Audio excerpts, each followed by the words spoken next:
Assalamualaikum warahmatullahi wabarakatuh. Perkenalkan, nama saya Apriani Utami Dewi Rianto, CGP Angkatan 11 dari SMP Negeri 2 Karawang Timur, Kabupaten Karawang, Provinsi Jawa Barat. Pada video kali ini, saya akan menampilkan hasil aksi nyata saya berupa diseminasi modul 1.4 dengan tema budaya positif. Selamat menyaksikan.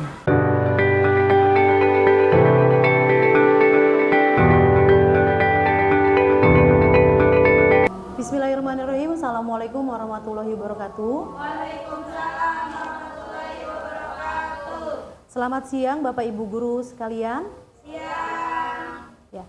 Bismillahirrahmanirrahim. Puji syukur kehadirat Allah Subhanahu wa taala atas berkat rahmatnya kita bisa bersama-sama pada hari ini bertatap muka dalam acara aksi nyata diseminasi budaya positif SMP 2 Karawang Timur. Salawat dan salam tak lupa kita curahkan kehadirat Nabi besar Muhammad Sallallahu Alaihi Wasallam. Pertama-tama saya ucapkan terima kasih kepada Ibu Wakil Kepala Sekolah Bidang Kurikulum yang sudah menyempatkan hadir. Kemudian tak lupa saya ucapkan terima kasih kepada Bapak Ibu sekalian yang sudah hadir pada siang hari ini. Di sela-sela kesibukannya, terima kasih banyak. Dari SMP Negeri 2 Karawang Timur. Dan salawat serta salam tak kita lupakan kita curahkan kepada junjungan Habibana Nabi besar Muhammad SAW. Baik Bapak Ibu sekalian, pada kesempatan kali ini saya akan menyampaikan mengenai aksi nyata diseminasi budaya positif. Karena ini merupakan tugas saya sebagai guru penggerak angkatan 11. Tapi sebelumnya saya ingin memperkenalkan diri. Perkenalkan, nama saya Apriani Utami Dewi Rianto. Saya adalah CGP Angkatan 11 Kabupaten Karawang, Jawa Barat. Pada kesempatan kali ini saya akan menyampaikan materi mengenai disiplin positif, kemudian motivasi perilaku manusia, kemudian keyakinan sekolah atau kelas, kemudian kebutuhan dasar manusia, posisi kontrol restitusi, serta segitiga restitusi. Ya, Bapak Ibu sekalian, kita sebagai seorang guru atau seorang pendidik tentunya harus memiliki kemampuan dalam mewujudkan budaya positif di sekolah. Budaya positif tersebut dijalankan dengan cara menerapkan konsep-konsep ini sebagai berikut. Nah, sebelum kita membahas materi lebih jauh, kita pantun terlebih dahulu. Jangan lupa cakepnya ya Bapak Ibu guru. Iya, tak perlu risau jika kemarin hujan turun lebat. Oke, yakinlah akan ada pagi menyapa dengan hangat. Selamat siang Bapak Ibu guru hebat. Mari kita mulai sesi ini dengan senyum dan semangat.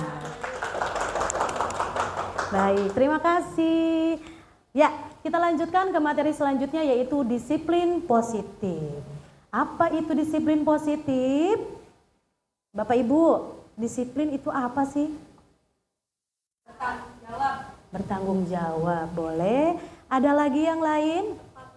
Tepat waktu, good Ibu. Kemudian positif apa Ibu? Hal-hal yang baik. Iya, baik. Dari jawaban Bapak Ibu tadi bisa kita rangkum di sini, disiplin positif adalah merupakan suatu cara penerapan disiplin yang mengajarkan anak bagaimana untuk bertanggung jawab dan kemudian menumbuhkan kesadaran diri berdasarkan nilai-nilai kebajikan. Lalu, disiplin positif lebih ke arah disiplin diri yang dapat mengontrol diri dalam melakukan segala tindakan. Bapak Ibu sekalian bisa kita lihat, Ibu maaf, nah ya. Di slide ini, Bapak Ibu mungkin bisa melihat ya, ada anak-anak sedang apa Bapak Ibu? Baris. Iya, sedang berbaris. Nah ini merupakan salah satu disiplin positif yang sudah kita terapkan di SMP kita tercinta ini ya. Bagaimana di awal sebelum kita memulai pembelajaran, anak-anak itu diminta untuk berbaris terlebih dahulu di depan kelas. Apa yang kita lakukan? Yang kita lakukan adalah, yang pertama adalah membariskan mereka, melihat kerapihan mereka dalam berbaris. Kemudian setelah itu kita cek bagaimana kerapihan mereka dalam berseragam, kemudian bagaimana kukunya, apakah sudah dipotong atau belum, bagaimana kerapihan rambutnya, seperti itu.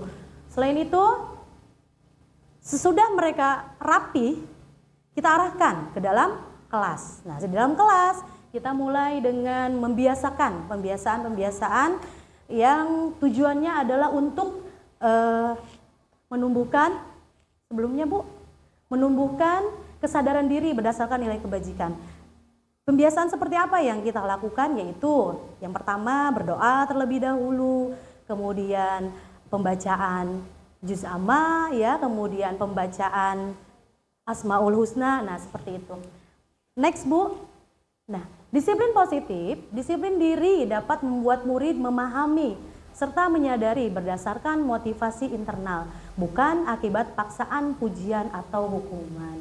Jadi disiplin diri di sini kita bagaimana mencoba untuk membuat murid itu bagaimana sih bisa memahami kemudian menyadari dan mereka merasa termotivasi untuk melakukan disiplin ini itu timbul dari diri mereka sendiri tanpa adanya paksaan atau mengharapkan pujian ataupun karena takut dikenai hukuman, seperti itu.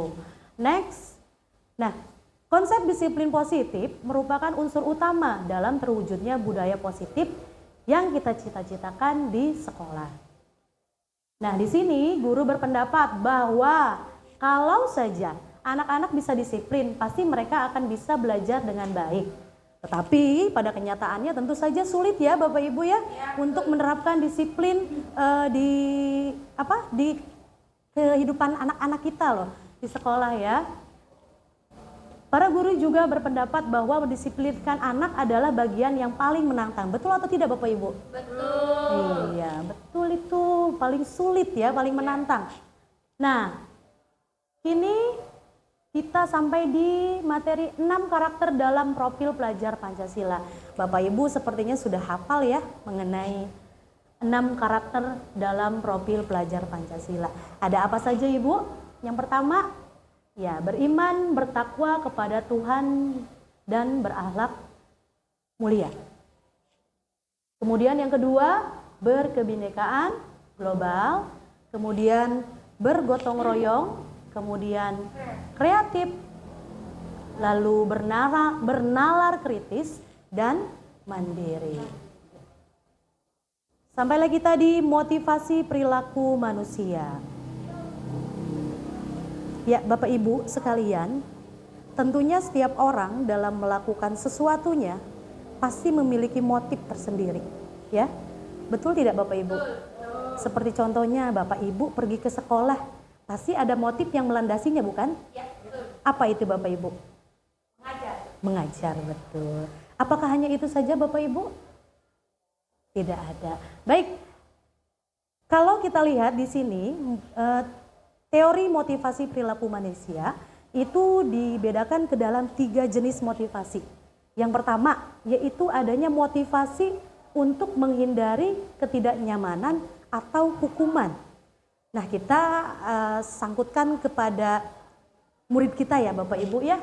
Mungkin ada beberapa dari murid kita yang melakukan kedisiplinan. Memang mereka melakukan kedisiplinan, tapi dalam tanda kutip, apa yang mereka lakukan itu hanya semata-mata untuk menghindari ketidaknyamanan atau adanya hukuman. Mereka takut pada saat mereka melakukan kesalahan, mereka akan dikenai sanksi atau hukuman dari guru ataupun dari sekolah. Itu motivasi yang pertama. Lalu untuk motivasi yang kedua. Motivasi kedua yaitu untuk mendapatkan imbalan atau penghargaan dari orang lain. Ini belum pure keluar dari diri anak. Ini masih mengharapkan reward ya di sini ya, untuk mendapatkan imbalan atau penghargaan. Nah, yang ketiga ini untuk menjadi orang yang mereka inginkan dan menghargai diri sendiri dengan nilai-nilai yang mereka percaya. Nah, tujuan dari disiplin positif. Nah, ini tujuannya Bapak Ibu. Tujuan dari disiplin positif adalah menanamkan motivasi yang ketiga. Jadi tadi yang diharapkan muncul pada diri anak itu adalah motivasi yang ketiga. Bukan yang pertama karena takut hukuman atau yang kedua takut karena mendapatkan penghargaan. Tapi yang kita harapkan muncul di sini adalah disiplin positif yang yang digunakan untuk menjadi orang-orang yang mereka inginkan dan menghargai diri sendiri dengan nilai-nilai yang mereka percayai. Nah, Bapak Ibu sekalian, ketika murid-murid kita memiliki motivasi tersebut, mereka telah memiliki motivasi intrinsik yang berdampak pada jangka panjang ya. Efeknya nanti akan jangka panjang nih Bapak Ibu. Motivasi yang tidak akan terpengaruh karena sudah mengakar di dalam diri mereka ya, pada adanya hukuman atau hadiah. Jadi mereka nanti pada saat kedepannya gitu, mereka pada saat akan melakukan hal apapun gitu ya, mereka memang memang termotivasi dengan diri mereka sendiri ya, tidak terpengaruh dengan adanya hukuman atau hadiah, masa bodoh itu semua ya gitu, karena mereka sudah menyadari dari diri sendiri. Mereka akan tetap berperilaku baik dan berlandaskan nilai-nilai kebajikan karena mereka ingin menjadi orang-orang yang menjunjung tinggi nilai-nilai yang mereka hargai. Seperti itu Bapak Ibu. Lalu selanjutnya ada keyakinan kelas. Keyakinan kelas. Mengapa tidak peraturan kelas? Atau apa bedanya dengan peraturan kelas? Coba Bapak Ibu mungkin ada yang sedikit membantu. Apa sebetulnya keyakinan kelas itu? Ada yang bisa melengkapi jawaban dari pertanyaan dari saya? Keyakinan kelas, yakin.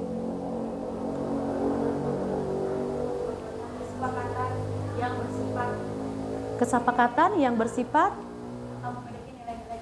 yang memiliki nilai-nilai kebajikan, betul. Ya, Ibu boleh di next slide-nya ya. Jadi Bapak Ibu sekalian, mengenai keyakinan kelas di sini, apa bedanya dengan peraturan kelas ya? Untuk keyakinan kelas Bapak Ibu lebih bersifat abstrak, menyeluruh ya dibandingkan peraturan ya. Kemudian yang kedua, keyakinan kelas atau keyakinan sekolah isinya berupa pernyataan-pernyataan universal yang mudah diingat dan difahami dan harus diterapkan di lingkungan sekolah. Jadi kalau keyakinan kelas itu biasanya berisi pernyataan universal dan mudah diingat. Ya, jadi kalimat-kalimat yang digunakannya pun cenderung singkat, berbeda dengan peraturan. Kalau peraturan itu kan bahasa yang digunakan lebih kompleks ya Bapak Ibu, lebih panjang, sehingga agak susah gitu untuk dihafalkan. Nah kalau keyakinan kelas itu bahasa yang digunakannya simpel aja, singkat. Agar apa tujuannya? Agar mudah untuk diingat dan dipahami. Lalu kemudian selanjutnya keyakinan kelas, pernyataan keyakinan kelas senantiasa dibuat dalam bentuk positif. Nah bedanya dengan peraturan, kalau peraturan itu biasanya dibuat masih menggunakan kalimat-kalimat yang belum mengandung kalimat positif, misalkan jangan membuang sampah seperti itu, atau misalkan jangan terlambat datang. Nah, sedangkan kalau keyakinan kelas itu dibuatnya dengan kalimat yang lebih positif, seperti contohnya tadi, jangan apa tadi Bu yang pertama?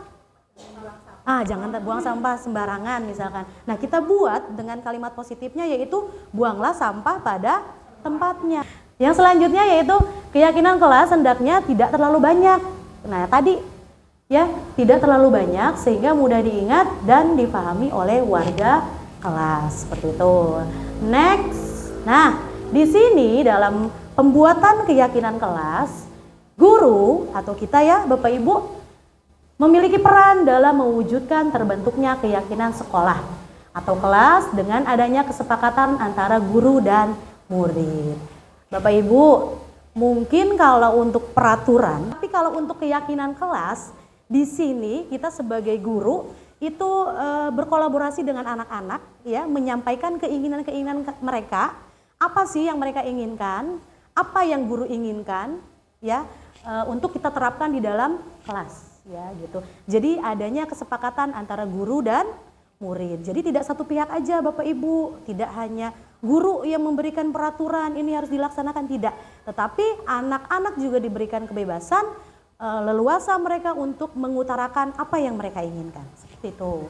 Lalu selanjutnya untuk keyakinan kelas, di sini kita bersedia untuk meninjau kembali keyakinan kelas tersebut dari waktu ke waktu. Apakah keyakinan tersebut masih relevan atau masih kita bisa laksanakan? atau malah dari keyakinan tersebut itu sudah tercapai. Sehingga misalkan kita memiliki keyakinan kelas, misalkan buanglah sampah pada tempatnya, dan itu sudah membiasa, misalkan anak-anak sudah terbiasa membuang sampah pada tempatnya. Nah itu nanti boleh, karena itu sudah tercapai, nanti boleh kita ganti dengan keyakinan yang lain. Kita masukkan lagi yang lain, yang belum tercapai gitu ya, pembiasaannya. Next Bapak Ibu, nah ini contohnya, ya contoh dari kesepakatan kelas ya. Di sini saya gunakan kesepakatan kelas 7K. Dimana di sini ada kesepakatan kelas yang bunyinya hadir tepat waktu setelah jam istirahat. Kemudian memakai seragam sekolah sesuai aturan. Kemudian membawa perlengkapan alat makan, mengumpulkan tugas tepat waktu, ya.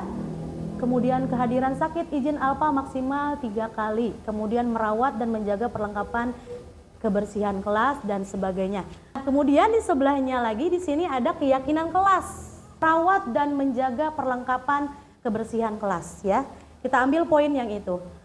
Merawat dan menjaga perlengkapan kebersihan kelas itu adalah bentuk dari ya kesepakatannya. Lalu kita sandingkan dengan bentuk keyakinan nilai-nilai kebajikan apa yang akan kita angkat di situ. Contohnya yang tadi ya, kata-katanya ada merawat dan menjaga perlengkapan kebersihan kelas. Itu merupakan nilai kebajikan dari tanggung jawab, betul. Kemudian yang kedua, hadir tepat waktu setelah jam istirahat.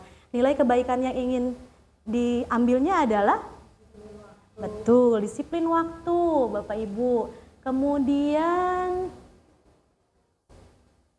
apalagi ya di sini. Nah, menjaga ucapan. Nah, yang terakhir nih. Kira-kira nilai kebajikan apa yang ingin disampaikan? Saling menghormati dan saling menghargai. Masya Allah, Bapak Ibu, semua udah hebat ya. Ya, baik Bapak Ibu sekalian, kita ice breaking terlebih dahulu ya Bapak Ibu. Saya melihat Bapak Ibu di sini sepertinya sudah mulai ada yang mengantuk, kemudian ada yang lelah karena mungkin tadi dari pagi ya Bapak Ibu sudah mengajar anak-anak. Jadi sekarang kita waktunya ice breaking sejenak untuk kembali mengembalikan semangat dan mood Bapak Ibu agar bisa melaksanakan diseminasi ini sampai tuntas ya Bapak Ibu. Oke Bapak Ibu, silahkan untuk berdiri. Kemudian nanti jangan lupa ikuti gerakannya dengan penuh semangat dan riang gembira.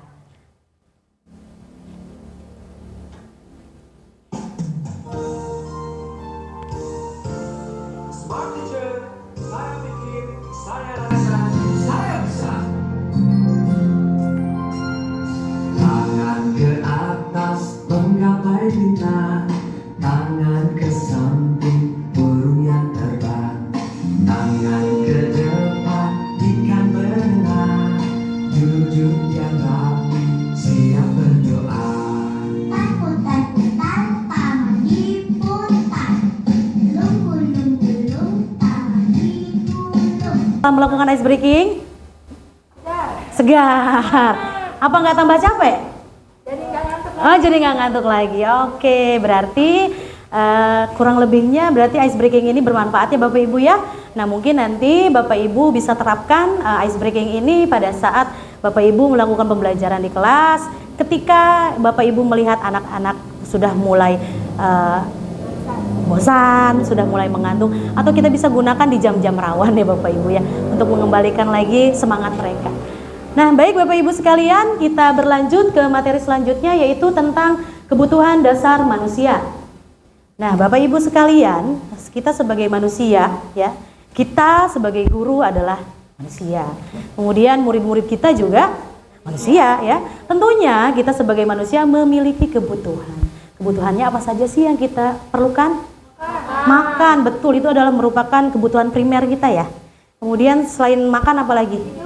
Tidur, betul, nggak kalah pentingnya. Kalau misalkan banyak makan tapi nggak tidur sama aja ya Bapak Ibu ya, lemes-lemes juga. Kemudian shopping ke mall itu beda lagi ya nanti itu selanjutnya. Nah, ya banyak sebetulnya ya kebutuhan-kebutuhan Bapak Ibu sekalian ya. dan panjang sekali listnya. Nah, sekarang kita lihat di sini ketika seseorang murid melakukan suatu perbuatan yang bertentangan dengan nilai-nilai kebajikan atau melanggar peraturan.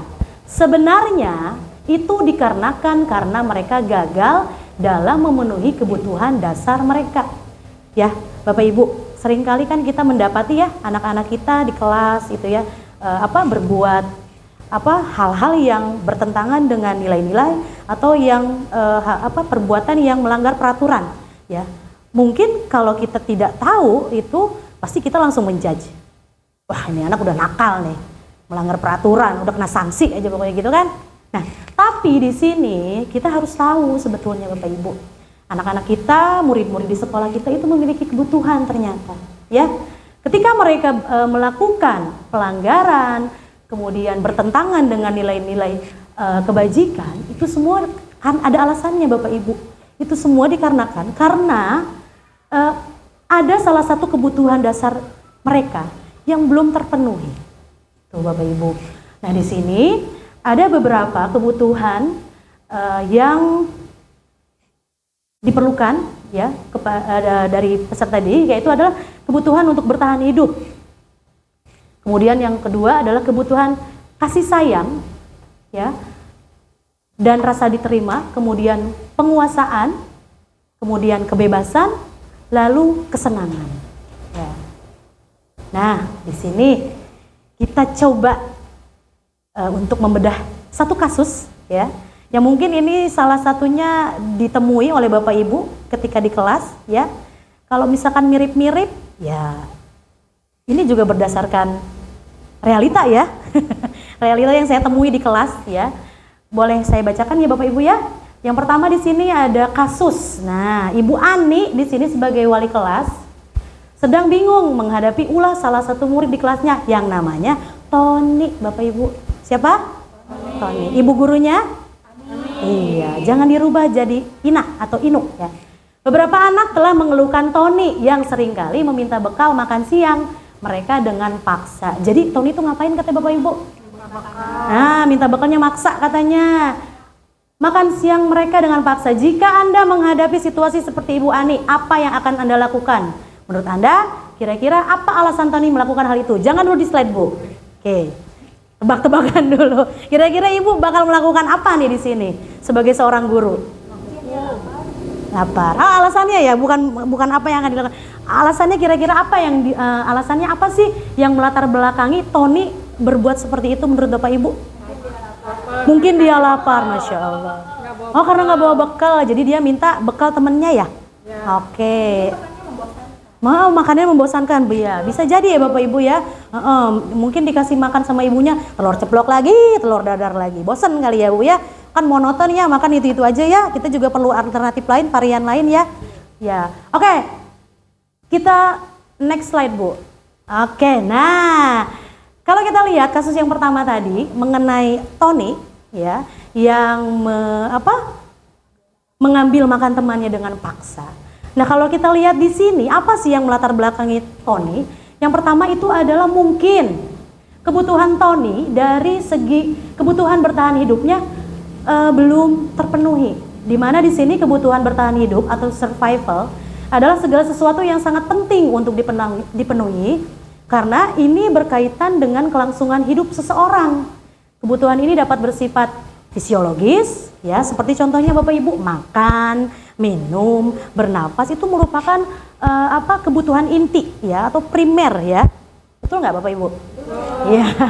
Nah, dalam kasus ini Tony ketika ditanya oleh Ibu Ani, nah, kenapa sih Tony kamu melakukan itu semua? Nah, ia lapar dan orang tuanya tidak membawakannya bekal makan siang.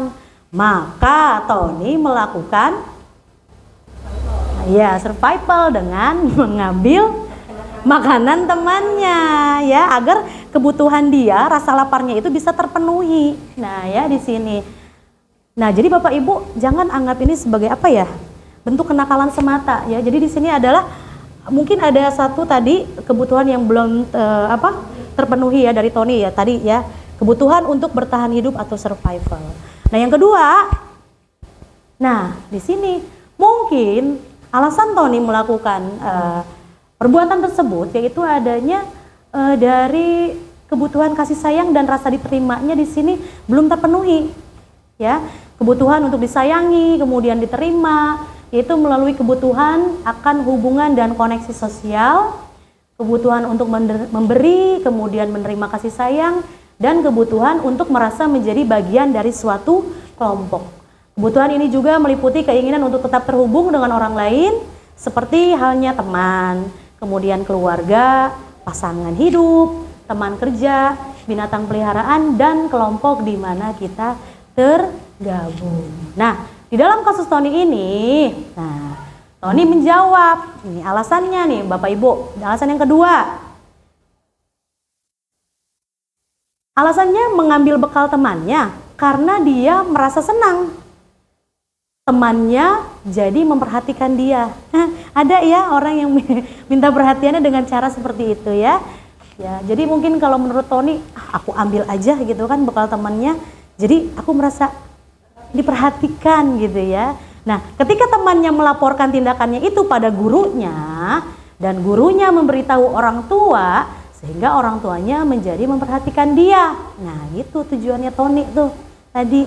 Jadi untuk mencari perhatian dari orang tuanya itu ya dia sengaja melakukan hal yang tadi, mengambil bekal temannya ya.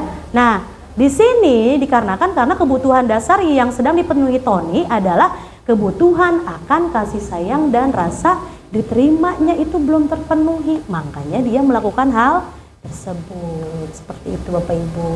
Next. Nah, ini mengenai penguasaan atau kebutuhan pengakuan atas kemampuan. Kebutuhan ini meliputi keinginan untuk dianggap berharga, bisa membuat perbedaan, kemudian membuat pencapaian, kemudian kompeten, diakui, dan dihormati. Ini meliputi self-esteem dan keinginan untuk meninggalkan pengaruh. Anak-anak yang memiliki kebutuhan dasar akan penguasaan yang tinggi biasanya selalu ingin memimpin, ya. Mereka juga suka mengamati sebelum mencoba hal baru dan merasa kecewa bila melakukan kesalahan. Jadi Bapak Ibu, tidak heran ya anak-anak kita ya di usia-usia SMP itu kan masa-masa peralihan ya Bapak Ibu ya, dari mulai anak-anak menuju remaja ya. Biasanya anak-anak itu di fase-fase ini itu mereka sedang dalam fase pencarian jati diri. Mereka membutuhkan validasi, pengakuan dari orang-orang di sekitarnya. Mereka butuh pengakuan kalau mereka tuh hebat gitu, bisa memimpin gitu kan. Nah itu Bapak Ibu, jadi mereka memang memerlukan itu. Nah dalam kasus Tony ini, kalau kita sandingkan ke sini, dia merasa hebat karena temannya jadi takut dengan dia dan menuruti keinginannya.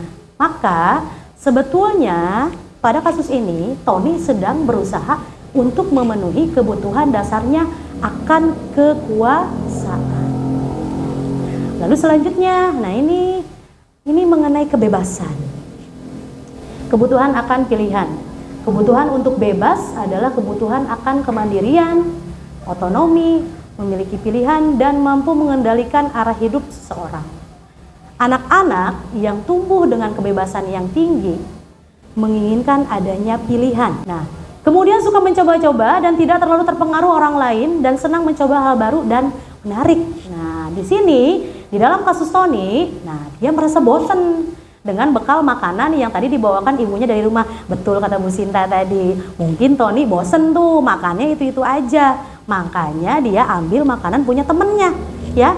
Karena ibunya selalu membawakan bekal yang sama. Oleh karena itu, dia ingin mencoba makanan teman-temannya yang beraneka ragam. Maka Tony sedang berusaha memenuhi kebutuhan akan kebebasannya. Itu kebutuhan kesenangan, kebutuhan untuk merasa senang. Kebutuhan akan kesenangan adalah kebutuhan untuk mencari kesenangan, kemudian bermain dan tertawa. Memang dunianya anak-anak itu kan bermain ya, tertawa gitu ya. Mereka mempelajari keterampilan hidup yang penting. Anak-anak dengan kebutuhan dasar kesenangan, jadi anak-anak yang sukanya senang-senang gitu ya, yang biasanya mereka ingin menikmati apa yang mereka lakukan. Mereka juga bisa berkonsentrasi tinggi saat mengerjakan hal yang disenangi, gitu ya.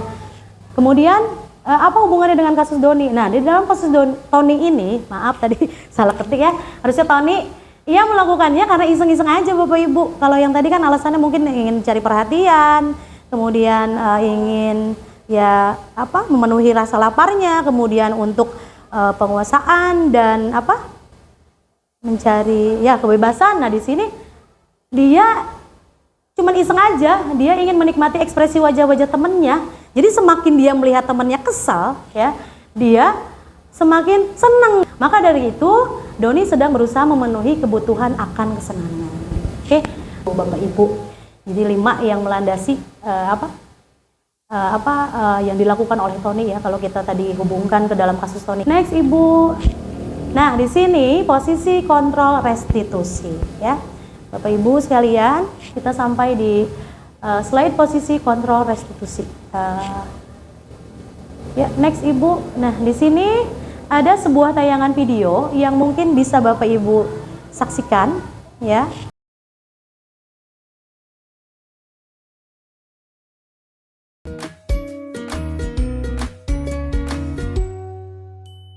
Salam bahagia Ibu dan Bapak guru hebat. Dalam penerapan disiplin positif restitusi, salah satu program yang dikembangkan adalah 5 posisi kontrol. 5 posisi kontrol dalam restitusi adalah proses perjalanan seorang pendidik agar dapat mengenali dirinya. Pada video kali ini, kita akan membahas tentang 5 posisi kontrol yang dikembangkan oleh Diane Goossen dan contoh penerapannya.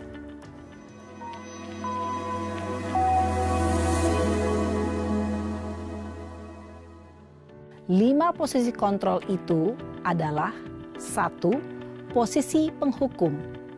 2. Posisi pembuat merasa bersalah. 3. Posisi teman.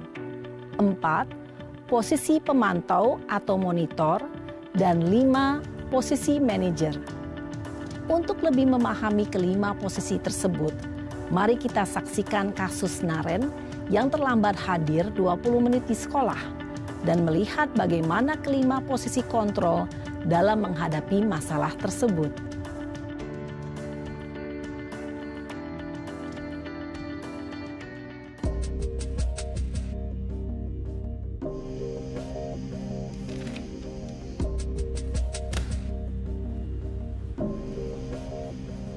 Naren! Sini kamu! Selamat pagi, Bu. Selalu terlambat. Kamu deh, pasti terlambat. Maaf, Bu. Saya... Apa? Apa coba? Alasan kamu apa lagi? Kapan sih kamu tidak terlambat? Malas sekali ya kamu jadi anak. Saya... Dasar pemalas. Gak kapok-kapok sih kamu. Sudah berapa kali terlambat? Sana. Kamu keliling lapangan basket 2 kali.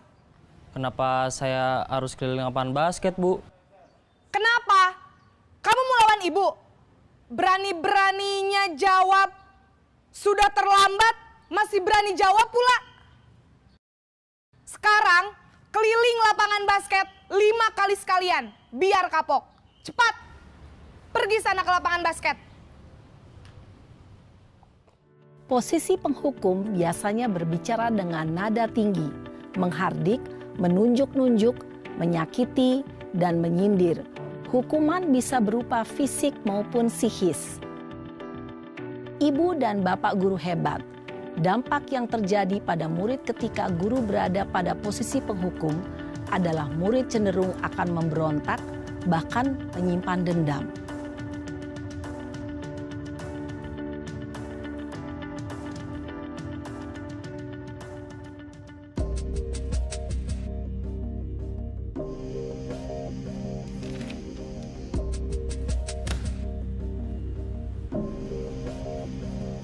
Naren!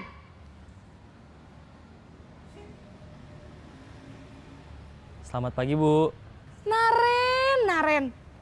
Kamu kenapa terlambat lagi, Nak? Ya Tuhan, Naren. Kamu senang ya bikin ibu susah ya? Kalau kamu terlambat lagi, nanti ibu yang ditegur Bapak Kepala Sekolah, Nak. Disangka ibu tidak bisa membina kamu. Duh, gimana ini?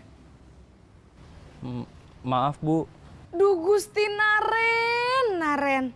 Kamu suka ya kalau ibu ditegur bapak kepala sekolah?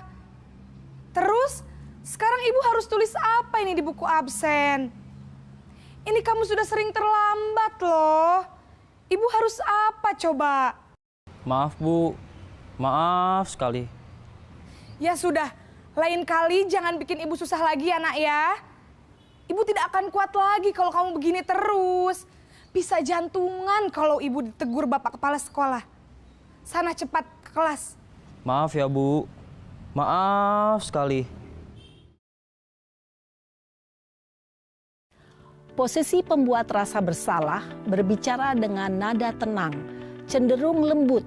Namun kata-kata yang diutarakan membuat murid merasa menjadi orang yang gagal. Memandang buruk dirinya sendiri, merasa tidak berharga, dan tidak sanggup membahagiakan orang lain.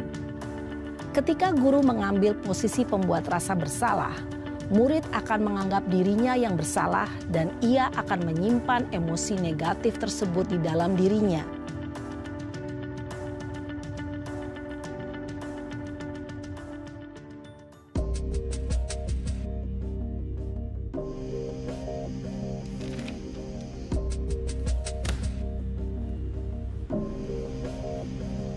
Naren!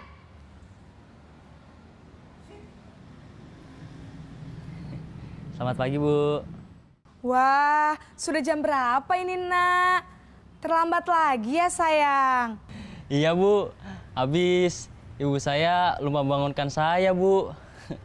Kamu malah menyalahkan ibu kamu. Kamu bukannya anak yang larinya paling kenceng. Kok terlambat sih? Iya Bu. Saya memang terlambat bangun tadi.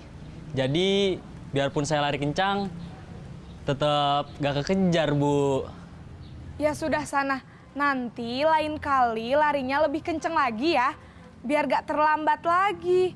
Bikin seneng ibu, demi ibu. Bisa kan? Bisa lah Bu. Ya sudah sana masuk kelas. Ibu beresin urusan absen kamu. Kamu ini ada-ada saja. Dalam posisi teman, guru berbicara dengan nada suara ramah, akrab, cenderung bersenda gurau untuk menjaga suasana tetap santai. Murid akan merasa senang, aman, dan akrab dengan guru. Identitas yang tercipta adalah identitas sukses atau berhasil. Namun, perlu diingat, karena ini masih dorongan eksternal, maka ada faktor ketergantungan dari murid kepada orang tertentu. Di sini guru absennya, sehingga di lain waktu murid bisa berperilaku baik, namun hanya kepada orang-orang tertentu saja.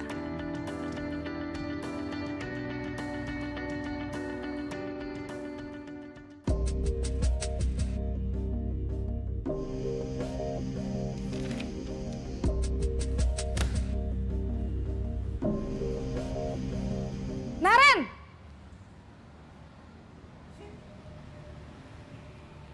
Selamat pagi Bu. Naren, apa peraturan sekolah kita tentang jam berapa kita harus masuk sekolah, nak? Kita harus di sekolah jam 7 Bu. Iya betul, sekarang sudah jam 7.20. Naren sudah tahu konsekuensinya jika terlambat hadir. Paham Bu. Saya harus tinggal kelas pas jam istirahat selama 20 menit. Iya benar, konsekuensinya demikian. Jadi nanti jam 9.30 pas istirahat, kamu harus tinggal di kelas, kerjakan tugas tambahan untuk ketertinggalan kamu, ya? Baik Bu. Posisi pemantau mengandalkan penghitungan atau data untuk mengontrol murid. Guru mengarahkan murid berdasarkan peraturan dan konsekuensi. Seorang pemantau menunjukkan bahasa tubuh dan ekspresi wajah yang datar dan cenderung formal.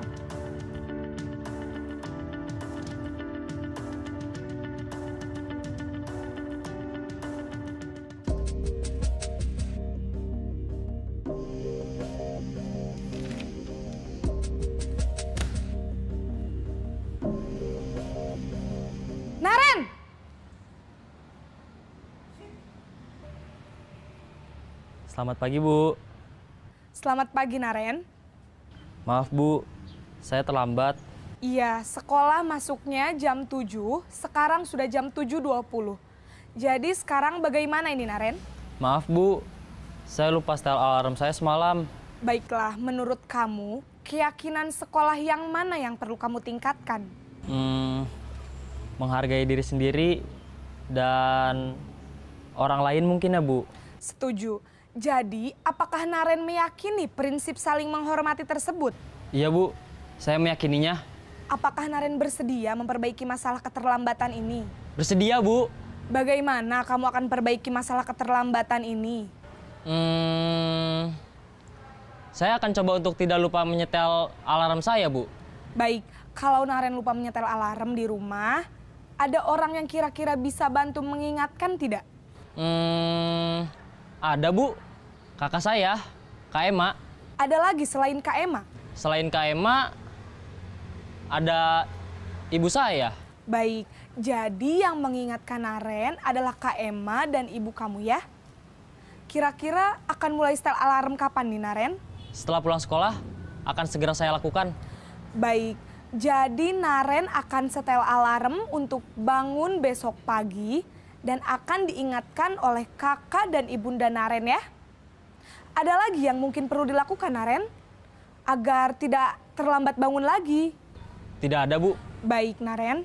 Terima kasih untuk kerjasama kamu. Sekarang kamu perlu kembali ke kelas untuk belajar. Baik, Bu. Terima kasih.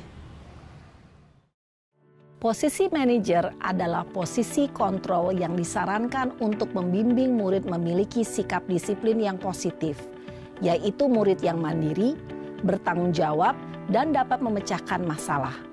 Tujuan dari posisi ini adalah agar murid dapat berefleksi atas tindakannya. Guru akan dengan tulus memberikan pertanyaan-pertanyaan bermakna, sehingga membuat murid dapat belajar dari kesalahannya dan mencari sebuah solusi untuk menyelesaikannya.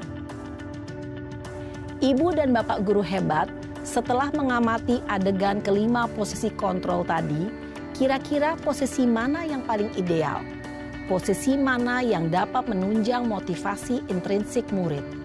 Ya, tentu posisi manajer. Posisi ini memang posisi ideal yang ingin dituju setiap pendidik. Pada posisi inilah, guru dapat menerapkan disiplin positif yang berpihak pada murid, yang memerdekakan murid. Perjalanan seorang pendidik tentunya tidak mudah untuk sampai pada posisi seorang manajer. Namun, tujuan kita pasti, yaitu menciptakan murid-murid yang mandiri, merdeka, dan bertanggung jawab. Semoga penggambaran 5 posisi kontrol yang telah diperlihatkan ini dapat menjadi ajang refleksi bagi kita semua, agar dapat terus mengasah dan menerapkan disiplin positif yang memerdekakan murid. Mari terus berlatih dan bersemangat. Selamat menerapkan. Salam dan bahagia, Ibu dan Bapak Guru hebat.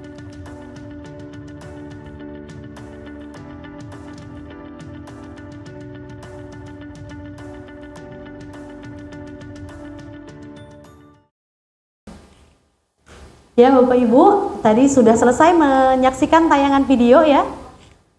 Ya, di mana di dalam tayangan video tersebut disampaikan bahwa ada 5 posisi kontrol restitusi, ya.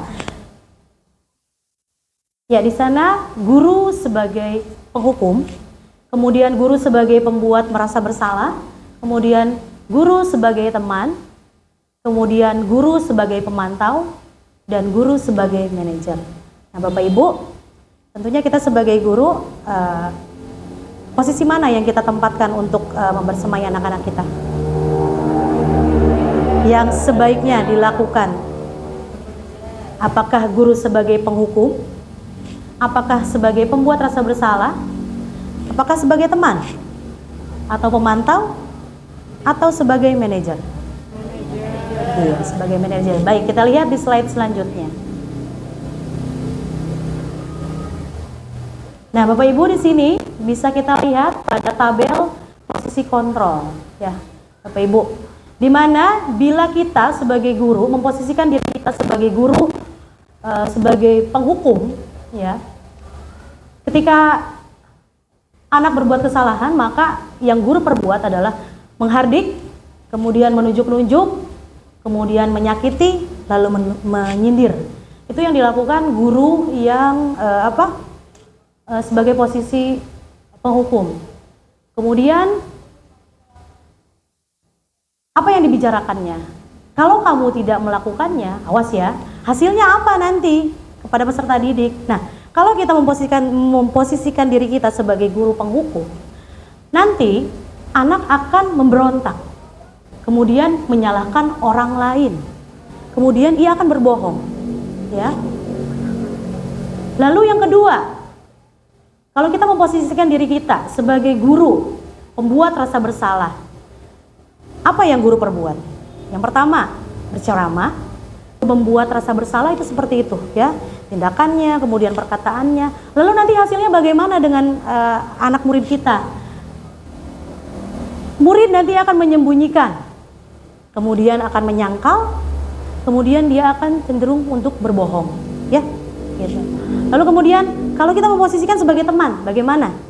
Ya, apa yang guru perbuat? Itu dengan membuat alasan-alasan untuk muridnya. Kemudian dari perkataan, ayolah lakukan, masa kamu tidak mampu? Seperti itu. Nah, lalu apa nanti yang akan dihasilkan kepada peserta didik? Anak akan ketergantungan Bapak Ibu. Kemudian sebagai pemantau, guru berbuat, cenderung menghitung dan mengukur Bapak Ibu. Kemudian guru berkata, apa peraturannya? Lalu hasilnya, anak akan menyesuaikan diri bila diawasi. Jadi tidak akan ada kesadaran dari anak tersebut. Jadi mereka akan melakukan disiplin kalau misalkan mereka diawasi saja. Kalau kita memposisikan diri kita sebagai guru pemantau. Nah, yang terakhir ini adalah posisi sebagai manajer, ya. Guru berbuat, mengajukan pertanyaan-pertanyaan. Jadi guru itu mengajukan pertanyaan-pertanyaan. Apa alasan kamu melakukan ini? Apakah ini baik atau tidak? Ya, seperti itu. Pokoknya menggali semaksimal mungkin pertanyaan-pertanyaan dari anak tersebut, ya. Kemudian guru berkata, apa yang kita yakini? Apa yang bisa kamu kerjakan untuk memperbaiki masalah ini? Kemudian hasilnya, nah, kalau kita memposisikan diri atau memposisikan guru sebagai manajer, itu akan menguatkan pribadi pada peserta didik kita, Bapak Ibu. Next, Ibu. Nah, Bapak Ibu, dari 5 posisi kontrol yang sudah saya bacakan tadi, yang pertama adalah apa? Penghukum, kemudian sebagai teman, membuat merasa bersalah, kemudian manajer, dan pemantau. Nah, ternyata dari kelima posisi kontrol tersebut, sebaiknya kita seorang guru menggunakan posisi kontrol sebagai manajer, Bapak Ibu, ya. Kenapa? Karena sebagai manajer, guru dapat berbuat sesuatu bersama murid, ya. Kemudian mempersilahkan murid untuk bisa bertanggung jawab dan mendukung murid agar dapat menemukan solusinya. Jadi nanti kalau misalkan ada permasalahan, solusinya itu bukan datang dari guru, tapi dari diri anak pribadi. Mereka akan menemukan solusinya sendiri, ya. Selain itu, posisi manajer mengacu pada restitusi yang dapat menjadikan murid sebagai manajer bagi dirinya sendiri sehingga dapat tercipta identitas positif pada diri murid. Next. Nah, di sini ada segitiga restitusi. Bapak Ibu sudah pernah mendengar sebelumnya tentang segitiga restitusi ini? Belum. Baik. Nah, Bapak Ibu, segitiga restitusi adalah proses menciptakan kondisi bagi murid untuk memperbaiki kesalahannya, sehingga karakter mereka lebih kuat ketika kembali kepada kelompoknya. Nah, Bapak Ibu, ini loh yang dinamakan segitiga restitusi, di mana di bagian bawah itu yang tahap yang pertama yang kita lakukan adalah menstabilkan identitas terlebih dahulu. Kemudian yang kedua, kita melakukan validasi tindakan yang salah, dan setelah itu kita menanyakan keyakinan. Nah, ini yang dinamakan segitiga restitusi, bentuknya seperti ini Bapak Ibu, ya. Nah, segitiga restitusi yaitu suatu dialog yang dijalankan oleh guru untuk menghasilkan murid yang mandiri dan bertanggung jawab. Ya, jadi Bapak Ibu, ketika saya belajar tentang segitiga restitusi dan ketika saya menemukan permasalahan pada salah satu anak didik saya mencoba untuk menyelesaikan masalah tersebut dengan menggunakan segitiga restitusi ini. Ya, silakan disimak Bapak Ibu. Nah, di sini kasus yang pertama. Nah, ini yang saya temui nih Bapak Ibu di kelas 8A. Di kasus yang pertama ini yang saya temui, sebetulnya ada beberapa kasus tapi di sini saya akan menyampaikan satu saja. Kasus yang pertama yaitu ada seorang murid yang bernama Abi, karena dia terburu-buru pulang sehingga ia tidak melakukan tugas piket kebersihan kelas. Nah, jadi dia lalai melakukan piket kelas. Hal tersebut tentunya membuat teman di sekitar kelasnya merasa heran dan merasa tak nyaman karena dirasa Abi tidak bertanggung jawab dalam membersihkan kelas. Next. Langsung ke video Ibu. Nah, yang ini. Ya. Jadi ini adalah bentuk tayangan video yang saya lakukan ketika saya menerapkan segitiga restitusi pada murid tersebut. Kamu katanya tidak melakukan tugas piket. Apa betul begitu, Abi? Betul, Bu. Ya. Kalau misalkan memang begitu, Ibu ingin tahu kira-kira apa penyebabnya kamu tidak piket kemarin? Saya terburu-buru karena sudah ikut karena ada acara keluarga. Oh, jadi kamu terburu-buru sampai kamu lupa tidak melakukan piket sama teman-teman kamu. Baik. Nah, kalau begitu, menurut Abi, apakah yang kamu lakukan itu salah atau betul? Salah, Bu. Ya. Kalau begitu, kamu sudah mengakui bahwa apa yang kamu lakukan itu salah, ya, dan itu tidak baik dilakukan. Nah, lalu kira-kira kalau kamu sudah mengakui itu salah, kamu tahu nggak sih kira-kira dampaknya apa kalau kamu tidak melakukan itu? Tahu, langsung jadi kotor dan tidak nyaman. Jadi kalau kamu tidak melakukan piket, kelas menjadi kotor dan tidak nyaman. Nah, kamu kan sekarang sudah mengakui kalau kamu tidak piket dan sudah tahu dampaknya apa kalau kamu tidak melakukan piket. Nah, sekarang kira-kira menurut kamu solusinya apa ke depannya supaya ini tidak terjadi lagi? Pulang sekolah saya akan mempiket kelas supaya bersih dan nyaman lagi. Oke, bagus. Semoga ini bisa menjadi pembelajaran untuk kamu ke depannya ya. Jadi kalau kamu nanti pada saat akan berhalangan melakukan tugas piket atau ada keperluan apapun, nanti bisa komunikasikan terlebih dahulu dengan teman-teman ya. Dan Ibu berharap semoga kamu senantiasa bisa lebih bertanggung jawab lagi dalam menjaga kebersihan kelas. Ya, baik, itu saja mungkin Abi. Terima kasih atas kedatangannya. Silahkan kembali ke kelas. Ya, demikian Bapak Ibu. Tadi adalah video ketika saya menghadapi seorang siswa yang bernama Abi yang kemudian dia bermasalah dalam mengerjakan tugas piket ya, karena dia terburu-buru sehingga dia tidak melaksanakan piket. Nah, saya mencoba untuk menerapkan segitiga restitusi tadi ya. Yang pertama dengan menstabilkan identitasnya terlebih dahulu ya Bapak Ibu, yaitu berdasarkan prinsip membuat kesalahan ya. Membuat kesalahan adalah bagian dari pembelajaran. Jadi Bapak Ibu semua, kita sebagai manusia dan anak-anak kita manusia tentunya pernah melakukan kesalahan dan itu merupakan hal yang wajar ya Bapak Ibu ya. Karena berbuat kesalahan itu merupakan bagian dari pembelajaran ya. Ibu Bapak juga pernah kok melakukan kesalahan ya. Ibu Bapak tidak mencari siapa yang salah, tetapi di sini Bapak Ibu ya mencoba untuk mencari solusi bersama dengan kamu. Itu pada tahap menstabilkan identitas itu yang bisa kita sampaikan kepada anak kita. Lalu yang kedua, kemudian next, validasi tindakan ya. Berdasarkan prinsip setiap perilaku berupaya untuk memenuhi kebutuhan. Balik lagi kepada yang tadi ya. Jadi setiap anak itu tentunya memiliki motivasi ya dalam melakukan sesuatu. Dan bila ada pelanggaran-pelanggaran yang dilakukan oleh anak-anak kita, tentunya itu bukan semata-mata karena kenakalan saja, tetapi di situ ada salah satu upaya dari mereka untuk memenuhi kebutuhan mereka yang belum terpenuhi. Nah, di sini bisa kita sampaikan kepada anak-anak kita, yaitu kamu pasti punya alasan kenapa kamu melakukan hal tersebut. Kemudian padahal bisa saja kamu melakukan lebih buruk dari itu ya, tapi ternyata tidak ya, kamu tidak lakukan. Kemudian Kamu patut bangga karena dapat melindungi yang penting buat kamu. Nah, terus yang terakhir di sini menanyakan keyakinan.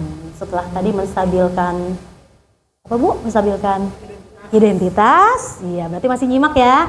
Kemudian yang kedua, validasi tindakan. Nah, ini yang terakhir, menanyakan keyakinan. Nah, berdasarkan prinsip teori kontrol bahwa pada dasarnya kita termotivasi secara intrinsik. Jadi, motivasi itu datangnya dari dalam diri kita ya. Nah, apa yang bisa kita lakukan atau kita bisa sampaikan kepada anak kita yaitu apa keyakinan kelas kita.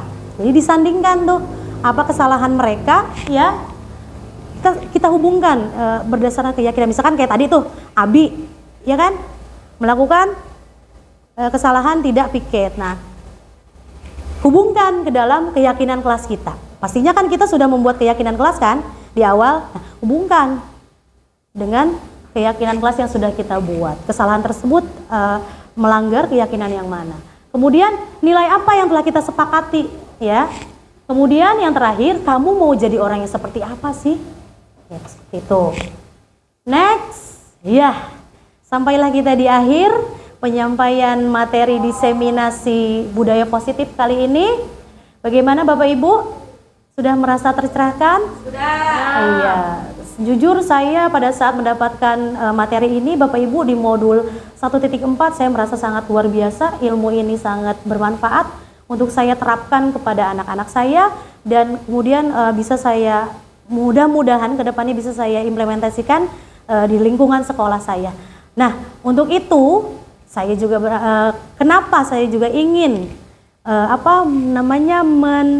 men-share ya, membagikan ilmu ini atau informasi ini kepada ibu-ibu, semoga ini berguna juga ya, bukan untuk saya pribadi tetapi untuk Bapak Ibu sekalian ya.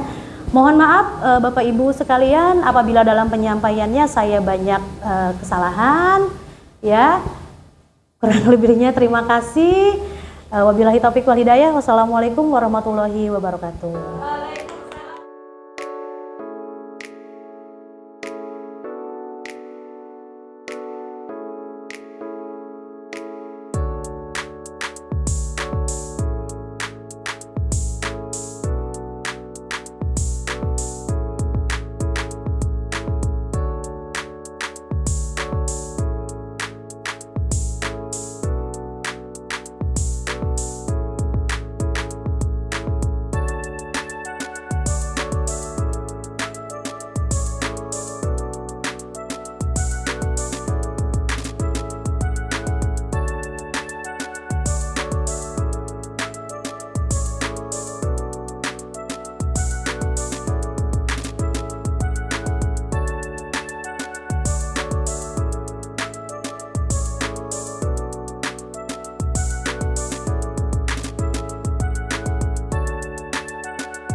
Assalamualaikum warahmatullahi wabarakatuh.